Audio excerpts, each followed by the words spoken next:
Mas me conta um pouco sobre a Havan, como ela começou. Você falou que começou em Brusque. E como que foi o primeiro passo, a primeira loja? Me conta isso. Como foi isso é abrir legal. a primeira loja? O que você estava fazendo antes também? Nada, vamos lá. Meu avô, meus avós foram operários numa fábrica. Meus pais foram operários numa fábrica. E eu fui operário na mesma fábrica durante 7 anos. Eu me lembro que na nossa época, eu tenho 58 anos de idade, né? E na época todo mundo entrava com 14 anos de idade a trabalhar, que também não morria ninguém. Era o normal, né? Eu vejo muitos pais reclamando, inclusive donos de negócio, dizem, pô, eu queria botar meu filho a ser garçom, a atender a mesa, mas não pode. Se vier algum fiscal aqui, me multa, né? Antigamente ninguém morria por trabalhar. Isso também está errado. Então, meu pai, eu sempre fui muito estudioso, eu sou disléxico, né? Disléxico é a dificuldade de aprender a ler nos primeiros anos. Tu também? Sim, eu tenho muita dificuldade em ler. Eu também. Nossa, muito difícil. A professora, quando dizia assim, Luciano, continua a leitura. Eu já ia na aula de português tremendo. Eu já ia mal para a aula de português. Eu sempre fui péssimo em português e ótimo em matemática. Eu sempre aprendi a multiplicar e a somar. Dividir. Essa é boa. Eu sempre aprendi muito. Meteu essa.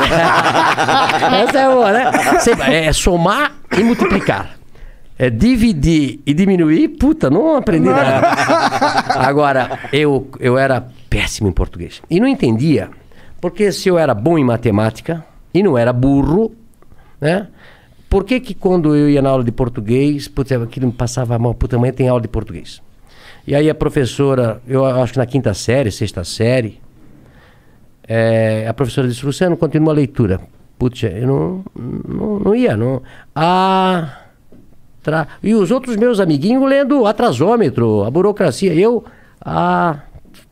Puta, começava a gaguejar, o pessoal começava a rir. E aí, eu não entendia. Aí eu pensei, pô, o que eu vou fazer? E eu comecei a estudar em casa. Eu comecei a ler gibi na época, né? Livro, tudo que jornal, tudo. Eu vou tentar aprender a ler para eu não passar vergonha na coisa. E isso foi durante até os 12 anos de idade. Então eu sempre falo, né? Eu aprendi a ler só com 12 anos de idade. Imagina se eu tivesse aprendido com 7 anos, né? Esse era o Bill Gates. Tava melhor ainda, né? Tava melhor ainda. Tá com uma carinha então, de assim, quem é disléxico, quem tem filho disléxico, tá? Ele não é burro, ele não é malandro. Ele aprende de maneira diferente, né? Procura um fonoaudiólogo. Como é que eu descobri depois que eu era coisa? Porque eu tive filhos depois na escola com dislexia, né? A gente fez simpósio. A nossa cidade tem colégio, a Cultura, que é especializado em quem é disléxico, né? Os Estados Unidos tem escola para disléxico, onde todo mundo é disléxico. Recentemente eu recebi um Tudo audiobook. Não, aprende através do silábico. Entendi. Beabá. Hoje é construtivismo, você aprende a ler a letra inteira. Isso é um erro do Brasil aí, tem que mudar essa...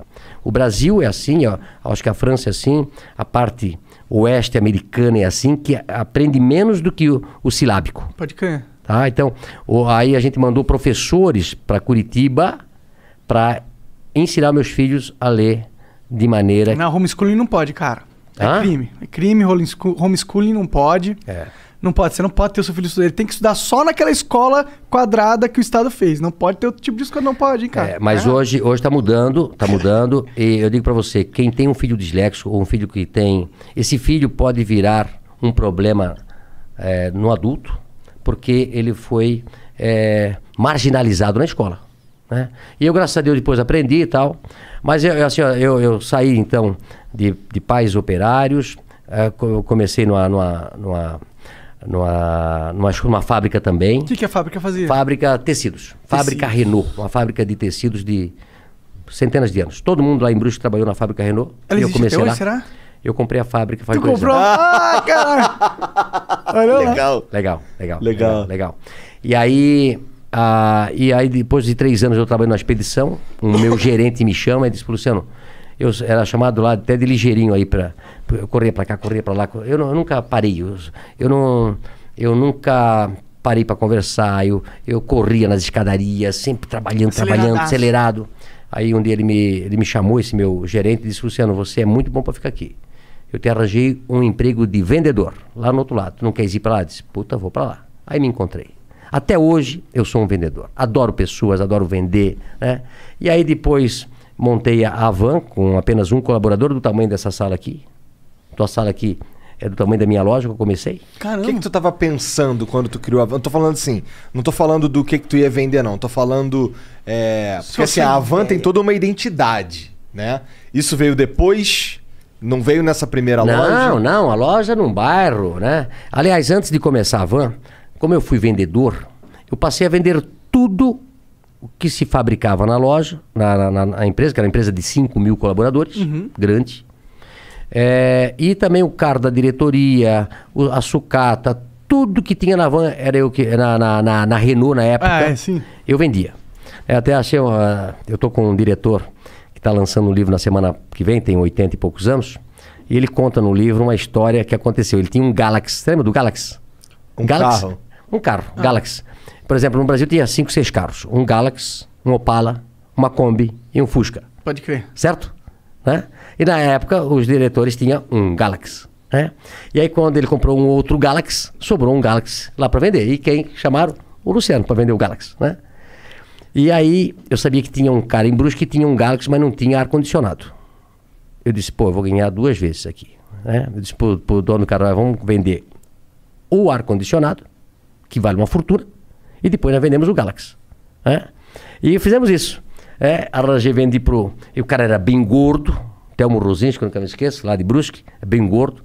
Então, eu vendi o ar-condicionado, tirei o ar-condicionado, vendi o ar-condicionado quase com o preço do Galaxy, e depois vendi o Galaxy. Foi um sucesso. Né? Até hoje eu não esqueço disso. Né? Então, assim, depois disso, eu montei primeiro uma tecelagem de toalha, em 1984, com 22 anos de idade. Da hora. 22 anos de idade. E depois eu montei a van. Por que você tinha esse negócio de montar empresa? Porque seu pai e sua mãe eles eram operários. Eles tinham alguma coisa de montar empresa, né, dentro deles? Não. E meu pai dizia assim, Luciano, eu começava das 7 da manhã às 5 da tarde. E meu pai trabalhava das 5, 1h30.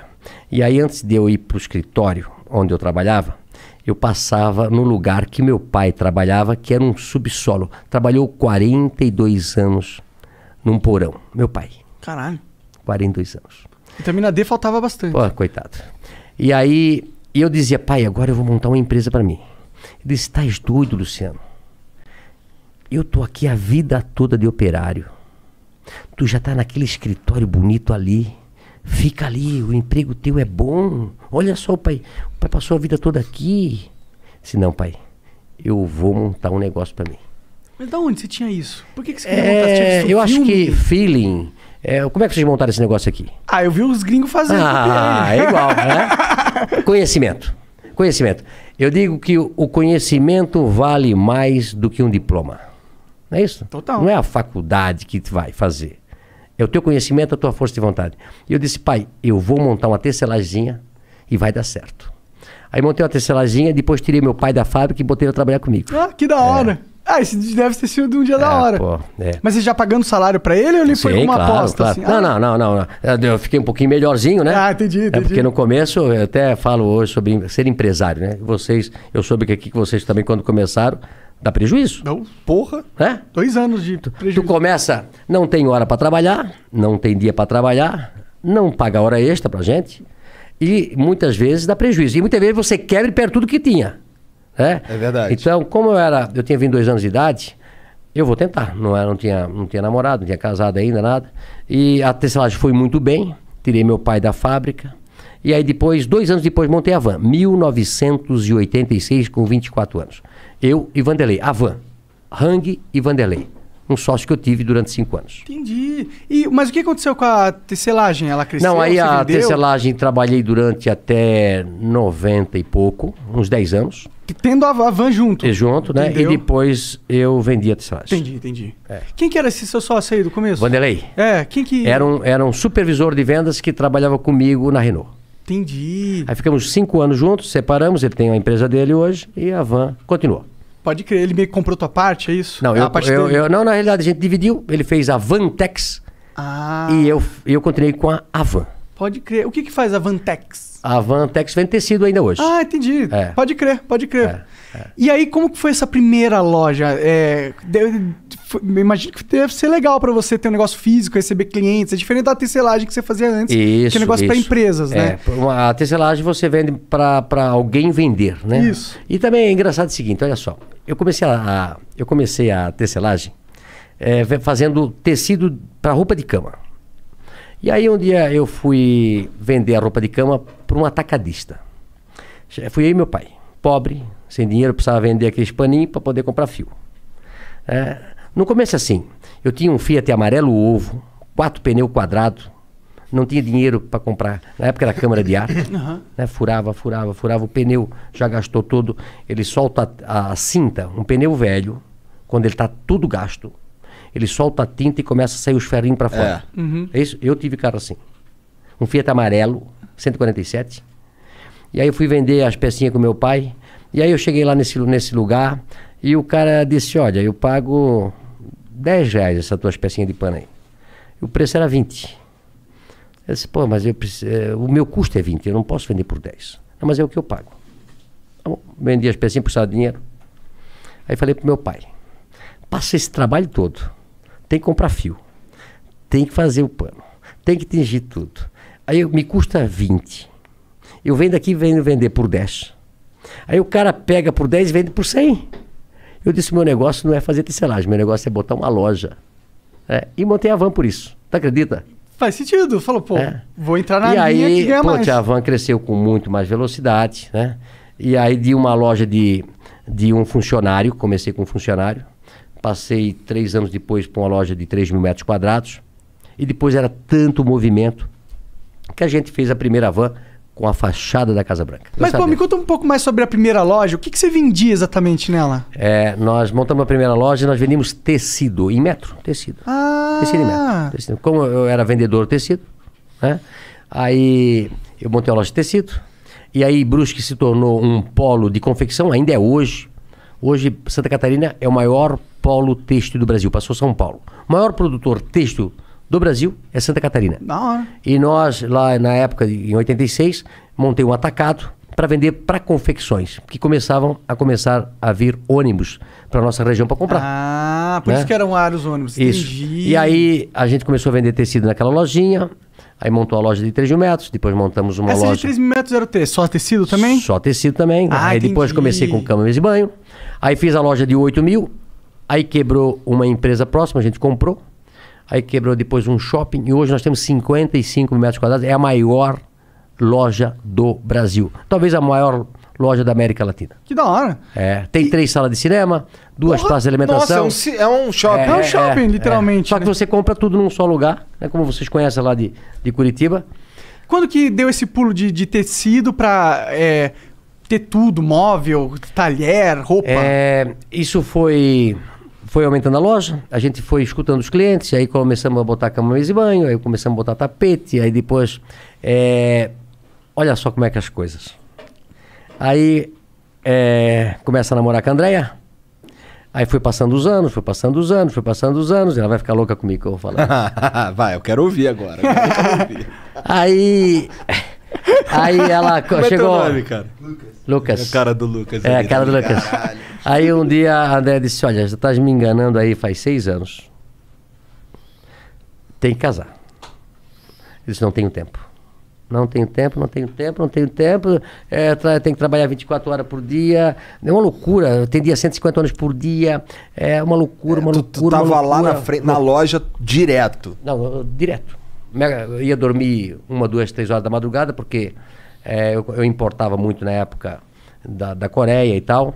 E lá é o inverso. Sim. Né? Então eu ia dormir muito tarde. E no dia seguinte acordava cedo. E não conseguia, sábado, domingo, feriado. Aí eu disse, não, mas tem que casar. Eu pensei, sempre vou casar no inverno, para se fazer uma festa é frio, né? Não vou casar no verão. E foi a dar um jeito de nós casar em dezembro. Que é verão. Verão pra cacete. Né? E aí casamos e eu, por sorte, tinha escutado um senhor me falar que um lugar lindo, maravilhoso era a África do Sul. Aí marquei a viagem para a África do Sul, casei no sábado, fui para a África do Sul no domingo, cheguei na segunda e voltei na sexta. Ou seja, fiquei 3 dias na África do Sul. Lua de mel rapidinho. Mas lá era o hub na época, de todos os aviões que iam pro Oriente. Para Coreia, para Taiwan, para Hong Kong, para China. Isso em 2005. 95, vai fazer 26 anos de casado. Aí eu comecei a conversar com outro, eles falando loucos, dizendo quanto custavam os produtos lá.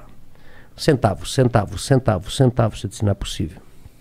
Liguei para Brusque e eu estava sentado lá no coisa. Se marca uma reunião para segunda-feira às 8 horas da manhã que arranjei um outro negócio. Ou seja, o casamento foi um ótimo negócio. Eu digo isso pra ela, fica louca. Que bom, Até na hora de casar eu arranjei o negócio. Isso daí foi quando... Esse negócio era conversando com os caras lá. Porque eles tinham os fornecedores as pessoas que... lá. Os aviões chegavam do mundo, paravam na África do Sul, fazia o transbordo, ficava esperando outro avião e iam pra lá. Aí eu disse, eu cheguei e avisei pro pessoal, já disse, olha, prepara uma reunião, segunda-feira, eu vou fazer uma loja de importados. Havan, o Paraguai é aqui, né? Isso era dezembro. Dezembro eu fui pro Paraguai, via mais ou menos o que eles vendiam lá. Janeiro já fui para Las Vegas, tem uma feira de importado, tinha lá. E no ano seguinte já fui no mês seguinte já fui para China, para tudo quanto é lugar. E aí começamos a importar produtos importados na época, que o dólar estava muito defasado. Mas foi um sucesso quando a gente abriu. Então eu incorporei todos esses produtos aí que se vê hoje. Foi nessa época aí. Entendi, foi do caraca. O cara tirou do casamento a Havan moderna. Tá aí. Mas tu sabe de uma coisa? O Brasil, eu tenho falado bastante isso, e falo isso para os meus compradores, que nós só devemos importar aquilo que for 30%, 40% mais barato lá fora. Tentar comprar tudo que for possível no Brasil. Nós temos que gerar emprego no Brasil. E sabe por que a gente não gera mais emprego no Brasil? Tem algumas... Por causa dos impostos. Né? Bom, nós temos a maior carga tributária do mundo. O Brasil, na década de 80, de 70, exportava tudo. Exportava louça, exportava toda a indústria nacional, exportava para o mundo todo.